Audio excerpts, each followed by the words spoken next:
Okay, so, you ever just find yourself thinking about, like, the big questions, like the really big At ones? that time, that's Yeah. kind of our job description, right? As Well, philosophers, I mean. right. Yeah.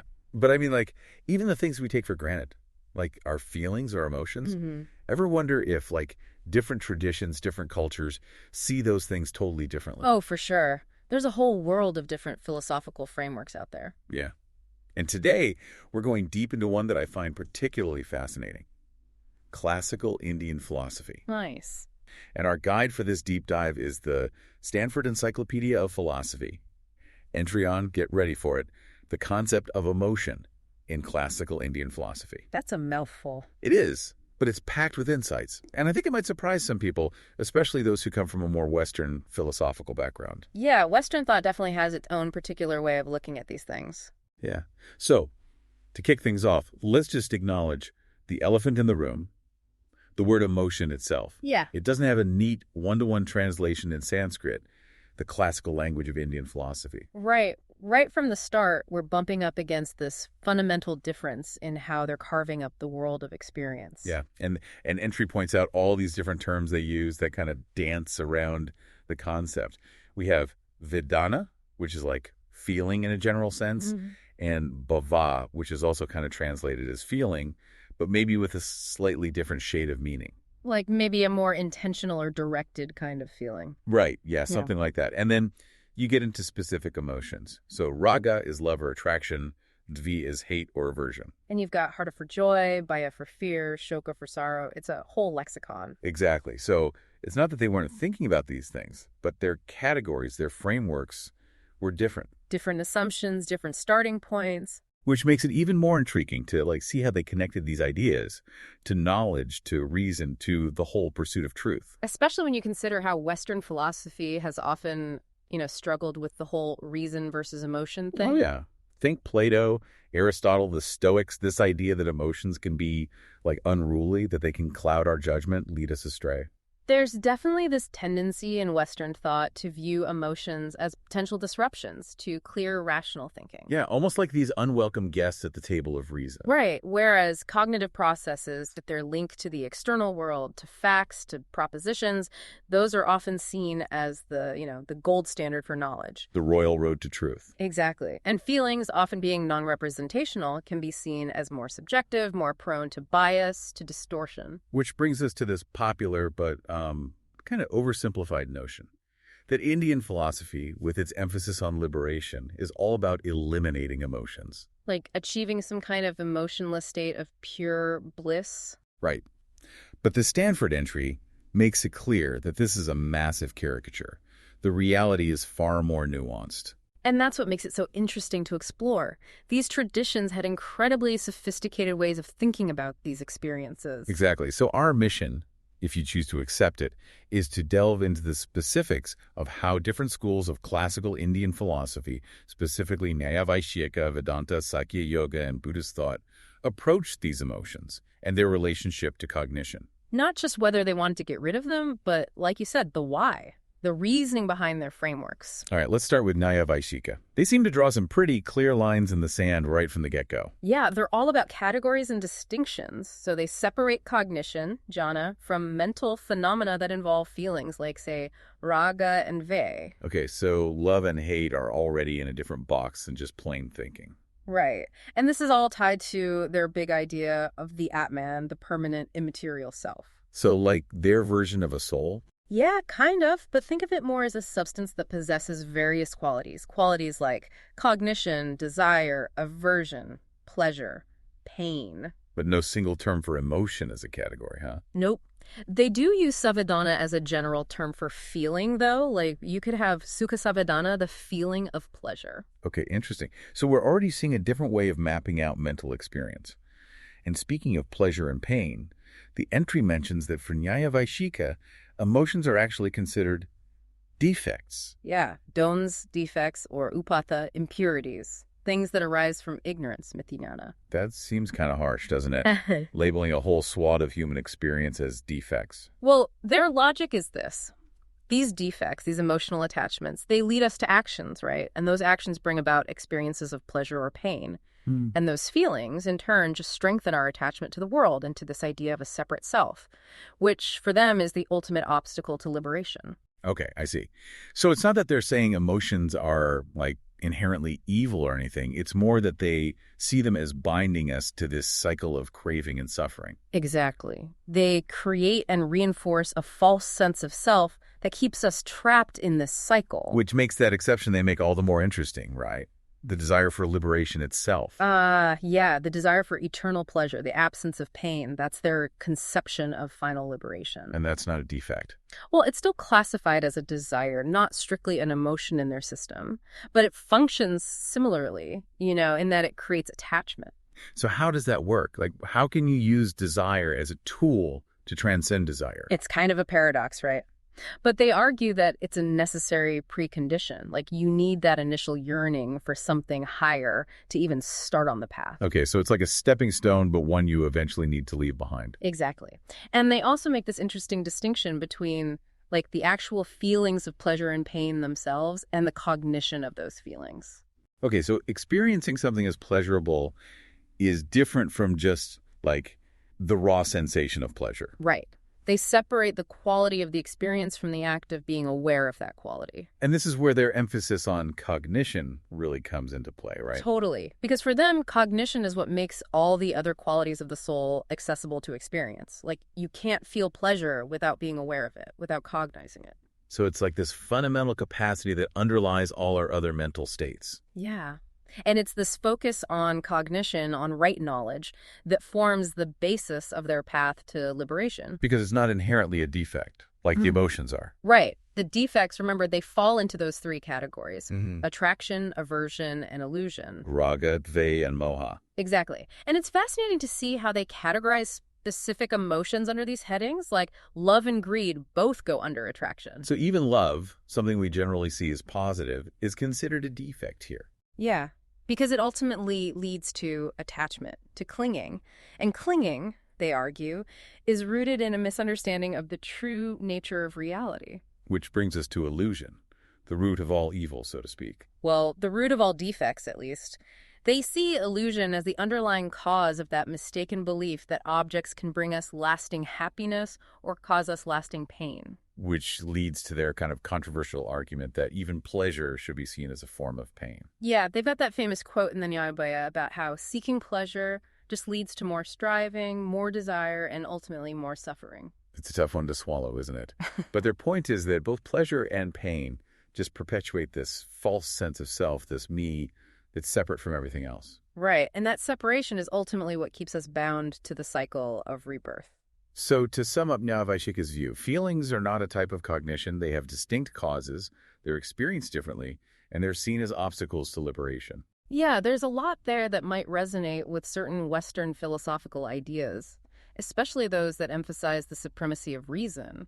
But like you said before, the ultimate aim is different. Western philosophy often sees achieving clear, rational thought as the goal. But for Nyaya Vaishika, even cognition itself needs to be transcended. Liberation for them is the cessation of all mental activity, not just the purification of thought. Okay, that's a really interesting distinction. Now, let's move on to Vedanta, specifically Sakara's interpretation. He seems to start with a slightly different foundation. Yeah, he's very much focused on the Atman, the true self. But his way of getting there is through a detailed analysis of mental qualities and functions. Okay, so he's still working with this idea of a soul, but maybe with a different emphasis. Right. He uses terms like manas for mind, buddhi for intellect, vijnana for consciousness, sita for the seat of memory and volition. Okay, so he's really breaking down the components of mental experience. And he sees both cognitive abilities and emotional states as modifications of these mental faculties. So you've got things like imagination and memory, which we'd clearly call cognitive.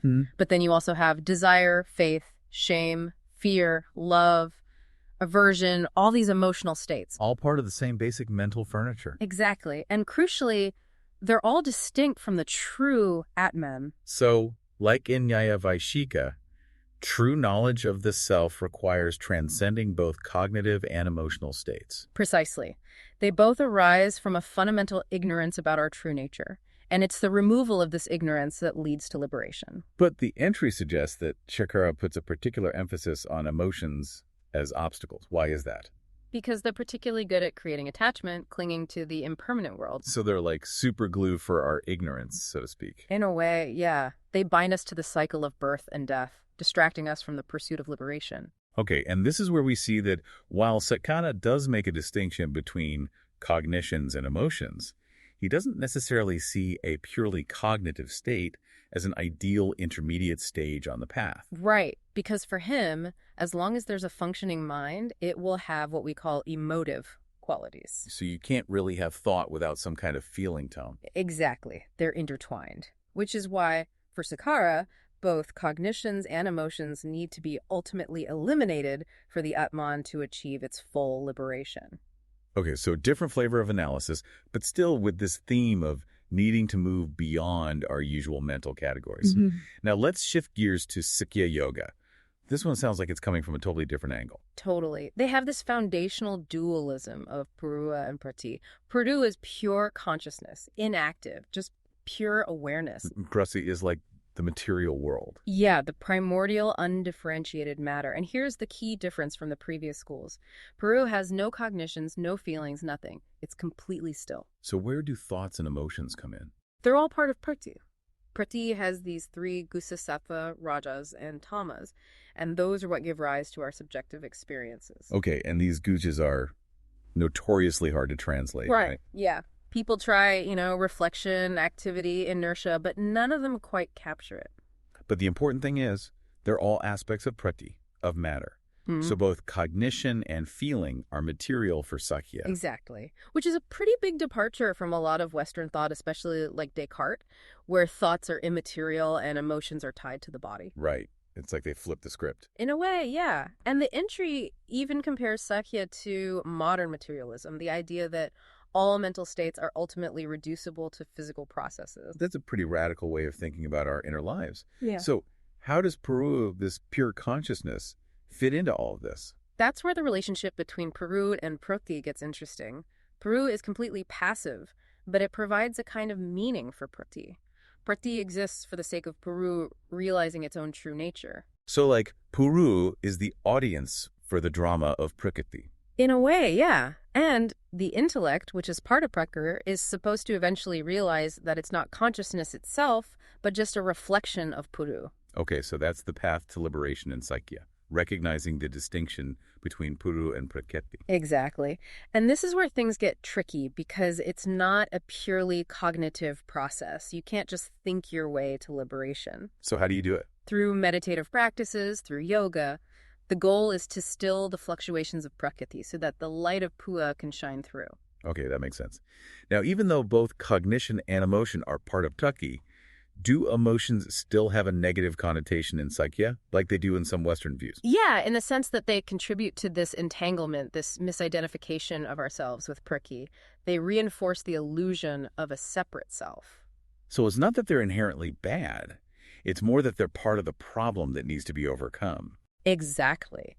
But remember, the ultimate goal isn't just to be emotionless. It's to realize the true nature of Purua. Right, to see through the whole show, emotions and cognitions included. Exactly.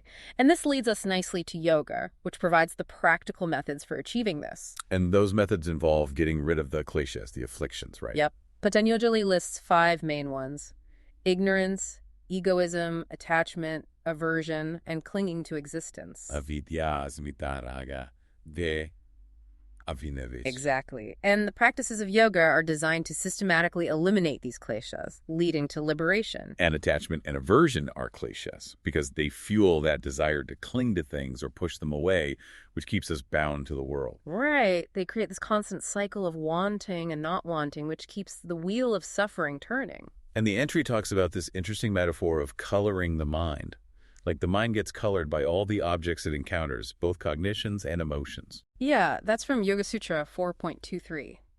The idea is that the mind in its pure state is like clear, transparent, but it gets tainted by experience. So we need to bleach our minds. Well, more like purify them to get back to that original state of clarity where we can see Puru undistorted. And this reminds me of something Vyasa said in his commentary about how the mind thinks it's the subject, the knower, but it's actually an object. Right.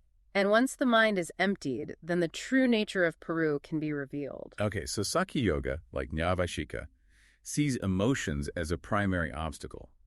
But the goal isn't just emotionless thought, it's something beyond that. Exactly. And they both differ from those Western views that see pure rationality as the ideal. Right, it's not just about thinking clearly, it's about transcending the whole category of thought altogether. Which, if you think about it, is a pretty radical idea. It is. Okay, finally, let's talk about the Buddhist perspective. This one seems to be getting a lot of attention these days. Yeah, it's a rich and complex tradition, and one of the first things that sets it apart is the doctrine of a not-man, no self. So they don't believe in a soul. Not in the same way as the other schools, but they do believe in a continuity of consciousness. They call it Santana Vijnana, a stream of cognitive moments that continues through rebirth. Okay, so there's still a sense of something persisting even if there's no permanent self. Right, and their concept of Vijnana, cognition, is really broad. It includes not just what we call thoughts, but also feelings, sensations, emotions. So even what we might call emotions are considered cognitive events for them. Exactly. And they have this whole system for understanding how these cognitive events lead to suffering, to dukkha. And that system involves the kleshas, right? The Yes. afflictions. Yeah. And love and hatred, raga and pratika, are key players in that system. They're seen as fundamental obstacles to liberation. Okay, so even love, which we usually think of as positive, is a problem here. Well, remember, attachment is the problem. And love, in the Buddhist view, is often based on attachment to something impermanent, something that will inevitably change. Right, that makes sense. And the entry talks about this idea from the Yoga Karavumi, that a klesha is like a representation of an object plus a feeling. Yeah, it's this combination of a mental image and an affective response. And what's interesting is they include indifference as a possible feeling tone. Indifference. So even a lack of strong feeling can be a klesha. It can be if it's based on ignorance or delusion, like being indifferent to someone's suffering because you don't recognize their shared humanity. Wow, that's pretty deep. And then we get to Chantarquita, who specifically focuses on love and hate, arguing that they're not innate but learned through experience. Yeah, he dives into the whole nature-nurture debate in the Tattva. He says that love and hate are habits formed through repeated exposure and association. So, like, if you grow up around people who express a lot of anger, you're more likely to develop that habit yourself. Something like that. And he even addresses the argument that babies show love and aversion, saying it's due to past life experiences. Past lives. So he's bringing in the whole rebirth thing here. Yeah, which, to be fair, is a fundamental tenet of Buddhist thought. And he uses this to argue that even those seemingly instinctive emotions are ultimately learned. Okay, so it's like we're born with these predispositions based on our previous actions, and then our current experiences just strengthen them. Exactly. And this leads him to this really radical idea. An infinite chain of cognitions, stretching back endlessly with no beginning point. So, like, there's never a moment when we weren't experiencing love, hate, or any other feeling. That's what he's suggesting. And he makes a point of distinguishing between perception, which requires an external object, and these feelings, which don't. So, like, you need a blue object to see blue, but you don't necessarily need anything external to trigger love or hate. Exactly. And the fact that the same object can elicit different emotions in different people is a key part of his argument. It shows that these feelings are not just determined by the object itself. Right. It's about our internal conditioning, our habitual patterns. Okay, so why do you think Shanthagata specifically focuses on love and hate? Why not just talk about kleshas in general? I think it's because they're such powerful, fundamental human experiences. Yeah. They cut to the core of what it means to be a sentient being. Yeah, that makes sense. And they also tie into this big question of the relationship between mind and body, which Chantaveta addresses head on. Right. He argues against the idea that these feelings are caused by physical changes in the body, like an imbalance of humors. Which, from a modern perspective, Yeah. might seem a little outdated. But his point is that these feelings have a mental basis, not just a physical one. Exactly. And even though he's working within a Buddhist framework, he ends up sounding a lot like a realist when he's arguing against the materialists. So, like, he's willing to meet them on their own ground to show that even if you accept an external world, it doesn't mean that all mental states are reducible to physical stuff. Right. And his arguments with the materialist highlight the really interesting point that for Buddhists, Even though they don't have a separate category for emotion, they still see these emotional experiences as having objects. So, unlike some Western views that define emotions as non-representational, as not being about anything specific. Exactly. For Buddhists, love, hate, all the kleshas, they're still considered vijnanas, cognitive events, which means they always have a focus, even if that focus is a mental construct. Okay, so that's a really key difference to keep in mind. Wow, what a journey. We've covered a lot of ground here, and it's clear that there's no single, easy answer to the question of how emotions were understood in classical Indian philosophy. Right. Each school has its own unique perspective, its own set of categories and distinctions. But I think a few key takeaways emerge. First, that even the absence of a direct equivalent for emotion tells us something important. It shows that maybe this category isn't as universal as we tend to assume in Western thought. And that different cultures might carve up the landscape of experience in fundamentally different ways. Exactly. Second, even though all these schools see some form of what we'd call emotions as obstacles to liberation or true knowledge, their reasons for this are quite diverse. Right. It's not a simple matter of emotions bad, reason good. There are much more nuanced arguments at play. And third, none of these traditions ultimately advocate for pure emotionless thought as the ideal. That's a really important distinction. Totally. The goal is something much more transformative, something that goes beyond our usual dualistic categories. Yeah, it's about seeing through the illusions that bind us, both emotional and cognitive. So this deep dive has really given us a lot to chew on, hasn't it? I mean, it makes you question some of our basic assumptions about these fundamental human experiences. Absolutely. And for anyone who's interested in exploring these ideas further, I highly recommend checking out the Stanford Encyclopedia of Philosophy entry. It's a fantastic resource. Yeah, and there are tons of great translations of primary source texts available too. Don't be afraid to dive into the originals. The insights are well worth the effort. Totally agree. Thanks so much for taking this deep dive with me. It's been a real eye-opener. My pleasure. Always happy to explore these fascinating philosophical landscapes. Me